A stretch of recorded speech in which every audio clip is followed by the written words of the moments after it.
Bonjour, ici Justin pour actualité-dvd.com et aujourd'hui je vais vous parler de la mini-série Shogun en coffret 3 disques Blu-ray.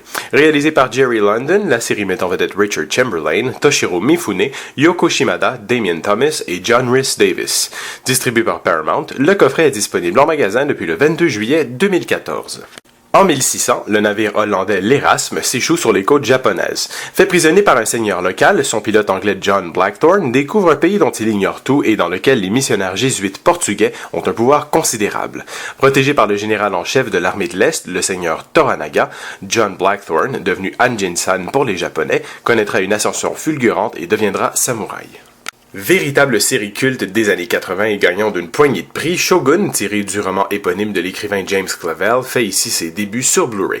Avant les téléséries épiques d'aujourd'hui comme Game of Thrones, Rome, Les Tudors et autres sagas gargantuesques de la télévision moderne, plusieurs artisans du cinéma et de la télévision ont tenté de mettre la télévision sur un même pied d'égalité que le cinéma. Quelques années avant l'arrivée de Shogun sur le petit écran en 1981, des séries ambitieuses comme Roots et Jésus de Nazareth ont permis aux producteurs de lever la barre toujours plus haut, avec des productions dépassant même parfois les proportions associées aux hautes sphères hollywoodiennes. Afin d'accomplir l'adaptation télévisée de Shogun, qualifiée comme littéralement impossible par les grands Manitou des studios de l'époque, l'Amérique s'associe avec le Japon et réalise en effet l'impossible en tournant dans son entièreté la mini-série en sol japonais. Le résultat y est optimal, rendant ainsi une immersion totale dans la part du spectateur dans l'histoire grâce à la véracité de ses paysages, palais d'origine et autres décors locaux absolument saisissants. Dans un rôle qui était pourtant destiné à Sean Connery, un choix sans doute plus évident pour bien des raisons, la star de la télévision des années 60 à 80, Richard Chamberlain, s'empare contre toute attente du rôle. Vedette des soaps américains et sacrée idole du public féminin à maintes reprises, Chamberlain mêle ici habilement son image de tombeur à celui d'un impitoyable pilote de navire anglais à la recherche de richesses dans des contrées lointaines. L'acteur partage également l'écran avec le légendaire acteur japonais Toshiro Mifune, icône fétiche des films de samouraï d'Akira Kurosawa comme Les Sept Samouraïs, le diptyque Yojimbo et Sanjuro, La Forteresse Cachée, sans parler bien sûr du très glorifié Rashomon. Shogun apparaît donc ici comme l'apogée de sa carrière de samouraï à l'écran en interprétant avec charisme et panache le serreur Toranaga, un rôle duquel il obtient sa véritable consécration populaire en Occident, ainsi qu'un Emmy et un Golden Globe en 81.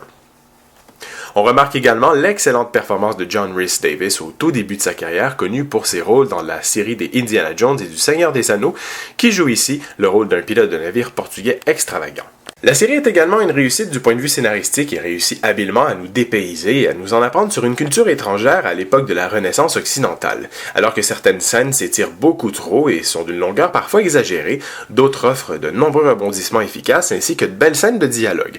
Cependant, en la regardant d'un point de vue actuel, on remarque que la série a pris de l'âge et qu'elle n'est pas aussi révolutionnaire et captivante qu'elle l'était à l'origine, tant d'un point de vue dramaturgique qu'actoriel. Oui, les performances sont bonnes et le scénario est toujours très intéressant, mais on se rend compte que l'on tombe beaucoup trop facilement dans le mélodramatique, en particulier Chamberlain qui a souvent tendance à surjouer dans des moments inopportuns contrairement à ses collègues japonais. Une réadaptation du roman de Clavell serait dans ce cas-ci en effet de mise si HBO avec pourquoi pas un certain Christian Bale dans le rôle titre serait d'accord. De plus, il est vrai que les scénaristes et le réalisateur ont tenté de faire de leur mieux afin de faciliter l'identification du public avec le personnage principal en ne sous-titrant pas les conversations en japonais comme le font généralement les productions.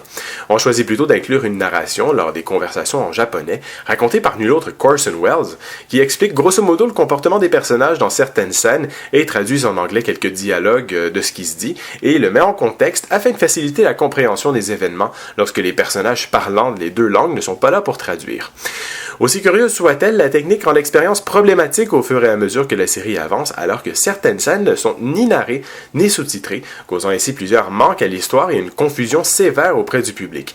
Le public francophone demeure encore plus dans le flou, alors que les passages narratifs en voix off de Wells sont quasi absents de la version française, à l'exception des textes d'introduction et de conclusion dans le premier et le dernier épisode de la série, mais sont pourtant sous-titrés dans cette version Blu-ray.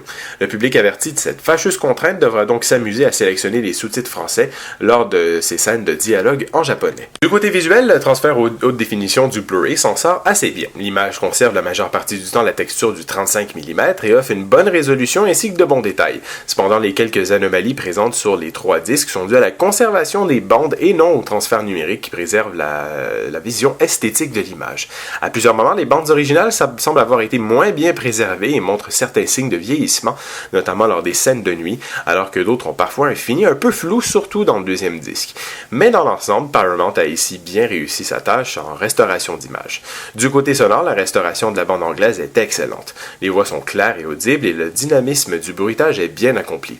On a ici apporté l'attention toute particulière à l'incroyable trame musicale du compositeur Maurice Jarre, qui accompagne magnifiquement la série pendant toute la durée.